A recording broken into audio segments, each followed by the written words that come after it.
8 de enero, casi todo el mundo de licencia, de mi equipo todos de licencia, incluyéndome a mí, pero antes de salir de licencia hablamos sobre la importancia de poder dar algún mensaje en relación con los desafíos que el año 2025 planteaba para la Administración Nacional de Educación Pública y para sus autoridades. Y bueno, en 3 capítulos, este es el primero de los capítulos, va a tratar el tema presupuestal. Voy a tratar de desentrañar 3 grandes nudos que le esperan a las nuevas autoridades y que por supuesto nos esperan a todos para la administración y organización de la ANEP en el quinquenio que se abre. Así que esta es la primera entrega, estamos desagregando el 2025 y va a tener una introducción y va a tener datos presupuestales, atención cuando llegue el momento de los números. Lo primero que me parece oportuno transmitir es algo que he titulado Sin la tranquilidad asegurada. El año 2025 no tiene la tranquilidad garantizada y será muy posiblemente una marcha con obstáculos.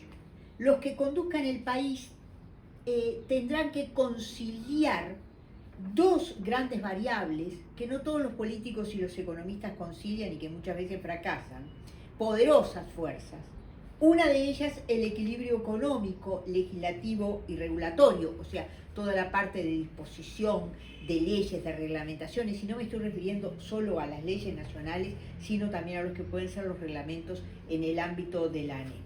Y por otro lado, las expectativas y los intereses de un número muy importante de ciudadanos.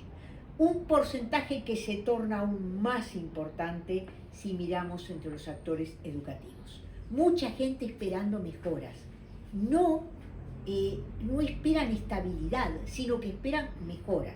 Y como sucede frecuentemente, las mejoras que se esperan son materiales. Pueden ser de distinto tipo, pero son materiales. Así que un primer problema es esta conciliación entre los intereses y expectativas de la masa y los equilibrios económicos y regulatorios. Y en esta pugna de estas 2 grandes fuerzas, cada uno mira su espacio y les aclaro que yo también. No se puede ver el espacio que uno habita sin mirar el territorio más amplio en que ese espacio está inserto. Quienes estén al frente de la educación, lugar que compartiré hasta febrero del 27, tienen que considerar por lo menos 3 grandes líneas: presupuesto, organización del sistema y estructura curricular. Dimensiones en las que están inscritas aspectos tales como condiciones de trabajo, salario, carrera docente, formación docente, entre otros aspectos, todos ellos vinculados a la percepción que los trabajadores docentes y no docentes tienen sobre su bienestar, vinculado sustancialmente a la confianza, así como también están vinculados no solo a lo que los actores docentes y no docentes pensemos, sino también a lo que la ciudadanía observa y evalúa sobre la marcha de los asuntos públicos. Ahora, en este marco, ¿qué podemos decir del contexto en el que van a actuar las nuevas autoridades? Pocas notas, porque no soy especialista en el tema, pero sí puedo dar algunos pincelazos. El contexto internacional es incierto en lo económico y en lo político, 2 variables inseparables. Y se atraviesa un ciclo de contracción y beligerancia que nos pone a todos en vilo. Los países de la región de distinta manera enfrentan sus crisis. Los vecinos en inestabilidad. Brasil entre devaluación y ajuste fiscal. Argentina arrastrando índices de pobreza que asustan con una política que, como ustedes saben, está basada en la reducción del Estado y en la restricción del gasto público. De Venezuela ya sabemos su aciago destino. Bolivia surcada por enfrentamientos entre quienes hasta hace un poco tiempo eran compañeros. Los precios de los commodities, una variable fundamental, inestables, con tendencia a la baja en muchos casos y a la recuperación como 2 líneas cruzadas. Desaceleración en China, eso supone incertidumbre en la demanda. en Medio Oriente, la situación de Medio Oriente está repercutiendo en el mundo, y a su vez van para 3 años de la entrada de Rusia en Ucrania, más la crisis de los refugiados que sacude a una Europa que tiene frío y está con problemas de gas, porque el suministro de gas vía los oleoductos que venían de Ucrania han sido suspendidos desde el 1 de enero. O sea, el mundo está loco, y como diría la inefable Mafalda, paren el mundo que me quiero bajar. En pocas palabras, las nuevas autoridades van a desarrollar su acción en un contexto que ni es de bonanza ni es de estabilidad internacional. Dentro de este marco tenemos el primer eje que nos interesa en la ANEP y que le interesa a todos los uruguayos: el presupuesto. El presupuesto debe estar terminado en agosto y es el gran ordenador del gasto en el quinquenio que evidencia el énfasis y las opciones políticas que realiza la administración. Es revisable anualmente, lo saben ustedes, a través de la rendición de cuentas. Y también saben que las nuevas autoridades que lleguen a la ANEP tendrán probablemente 3 meses para su diseño, si es que todo va bien en la Cámara de Senadores, donde requieren una venia especial. El Poder Ejecutivo tiene algo más de 3 meses, porque asume el 1 de marzo y ya estará trabajando el 2.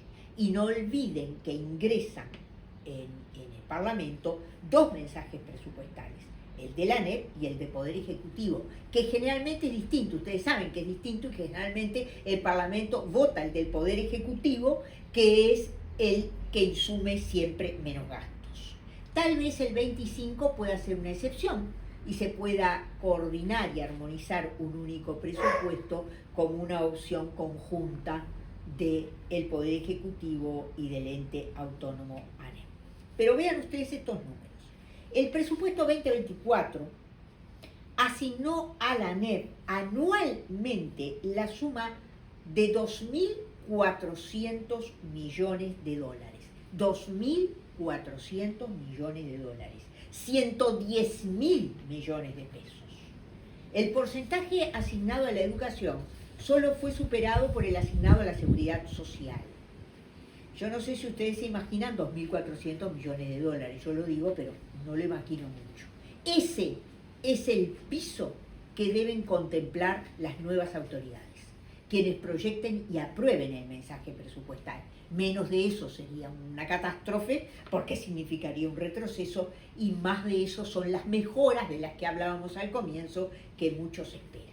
Ahora, ustedes se preguntarán, ¿qué pasó con estos 2.400 millones de dólares de anuales votados anteriormente? Se ejecutaron en un porcentaje superior al 98%, lo cual está dentro de los parámetros esperables para las distintas administraciones. Este presupuesto, que ya sabemos tiene un piso, 2.400 millones de dólares, ¿cómo proceder para armarlo? Bueno, y yo quiero plantearles que hay un primer aspecto que es importante pero no es dramático, y es el déficit. El déficit que deja esta administración es de aproximadamente 1.200 millones de pesos, o sea, aproximado 27 millones de dólares. ¿De dónde procede este déficit? Y procede de formación en educación, de educación técnico-profesional y de secundaria. Y los números estimados son los siguientes. CFE, Consejo de Formación en Educación, 800 millones de pesos. Déficit de carácter salarial, que tiene que ver con el nuevo plan votado y con aspectos asociados a la reestructura de horas. La educación técnico-profesional, 230 millones de pesos estimados de déficit, vinculados a la apertura de 100 grupos nuevos en el 2025. Todo esto es proyección, ¿verdad?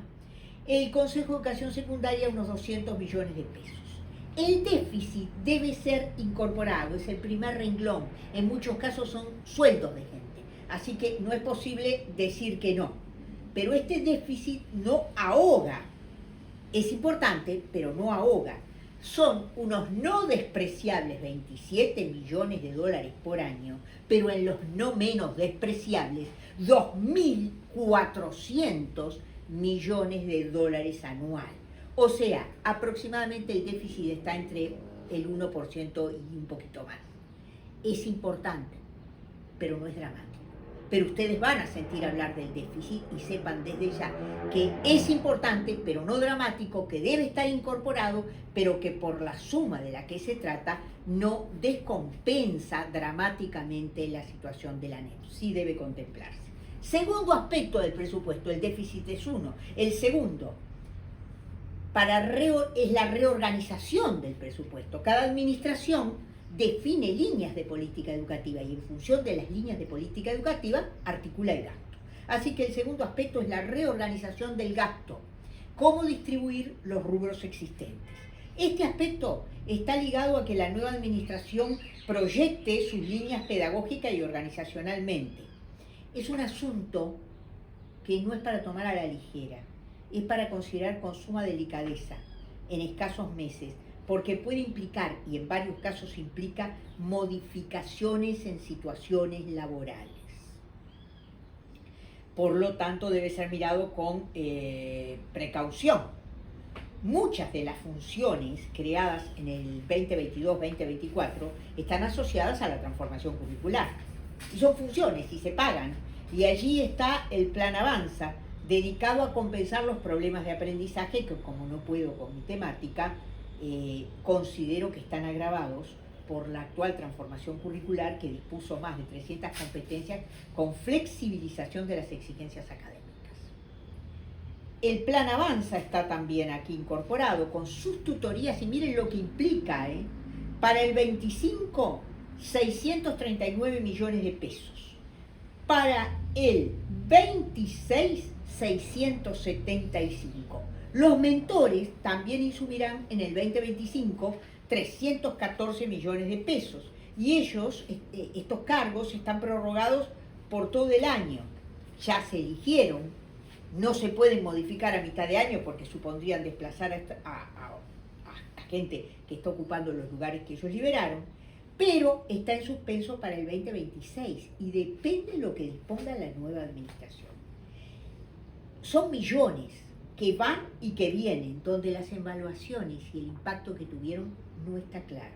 Lo que sí debe estar claro son las líneas de política educativa que defina la nueva administración, claras y concretas, e ir a los temas que nos preocupan, que será cuestión de abordaje en la segunda y tercera entrega que haremos. No se trata de enfrascarnos, hay un vicio a veces, y es un vicio en ciertos sectores, de enfrascarse en discusiones de detalle o por dónde va la coma en fórmulas genéricas. No. Si eso se hace, se perderá el rumbo. A modo de ejemplo, nadie puede discutir que es necesario acompañar a los estudiantes, hacer políticas de acompañamiento. Lo que debe definirse es qué significa eso en concreto, qué tipo de acciones requiere, cómo se implementan y sobre todo cómo se les hace seguimiento y evaluación. Y el tercer bloque vinculado al presupuesto es el incremento, el tercer aspecto del debate presupuestal que muchos miran con ansiedad, el incremento presupuestal. Y acá quiero hacer una especial mención a los no docentes. La deficitaria escala salarial de los no docentes de la NEP hace que los funcionarios busquen mejorar su salario vía compensaciones. Pasó ahora, pasó el año pasado y pasa desde casi que tenemos memoria. Escalas distorsionadas y diferencias salariales entre personas que ejercen funciones similares. Enorme desafío crear una estructura salarial justa que en su concreción no perjudique a los trabajadores. Tal vez una empresa que lleve unos años, pero lo primero es ponerla en agenda, porque hasta ahora no estuvo nunca jerarquizada. Los docentes también con sus expectativas, aumento general de salario, transformación en modalidades de tiempo completo para todos los subsistemas, no solo para primaria, discriminar las políticas de tiempo completo con tiempo extendido, porque el tiempo extendido en algunos subsistemas es más barato que el tiempo completo. Pero, fuere como fuere, supone Dos cuestiones. Incremento del salario, no porque cambia el valor hora, sino porque cambian las horas trabajadas para docentes. Y requerimientos de espacios, porque la duplicación del tiempo tiene sus requerimientos infraestructurales. Creación de cargos, una asignatura poco estudiada, que hay que verla con detalle porque en algunos lugares se está viendo una disminución de las matrículas por baja de la natalidad. Bueno, pero sea como sea, no todo incremento viene por salario y cargos, porque los gastos también tienen un impacto importantísimo. Y si no, miren ustedes, uno de los gastos más grandes que tiene la administración, el de seguridad, tema que preocupa a padres, a estudiantes, a docentes. Se gasta cerca de 1.000 millones de pesos anuales. Y falta el rubro infraestructura, el otro que compone el presupuesto. Solo como dato, un aula prefabricada de 3 módulos, que es lo que se está usando ahora, cuesta 1.850.000 pesos. A esto hay que agregar posibles problemas con empresas que culminan sus obras con fallas. Y es hora de tener a la mano un listado de estas empresas para ajustar las situaciones. Porque si algo debe mirar también la nueva administración es el buen manejo de los dineros. Agrego que no debe atenderse presupuestalmente solo la construcción, lo que llaman la obra nueva, sino el mantenimiento edilicio, aspecto neurálgico para el funcionamiento educativo, que requiere una inversión estimada de unos 70 millones de dólares anuales. Se trata del mantenimiento de la planta edilicia estatal más grande del Uruguay, que alberga diariamente a unos 700.000 niños y jóvenes, 700.000 y 65.000 trabajadores de la educación. Las tres vertientes entonces del asunto presupuestal que se definirá entre mayo y agosto de este año, el déficit, el reordenamiento del gasto y el incremento, donde estos datos numéricos que les acabo de dar figuran a veces como estrellas o como luces rojas. Estas cuestiones, además, no se hacen en soledad. Requieren la insoslayable negociación colectiva con los sindicatos, que sin lugar a duda tienen sus aportes y sintetizan las expectativas sociales.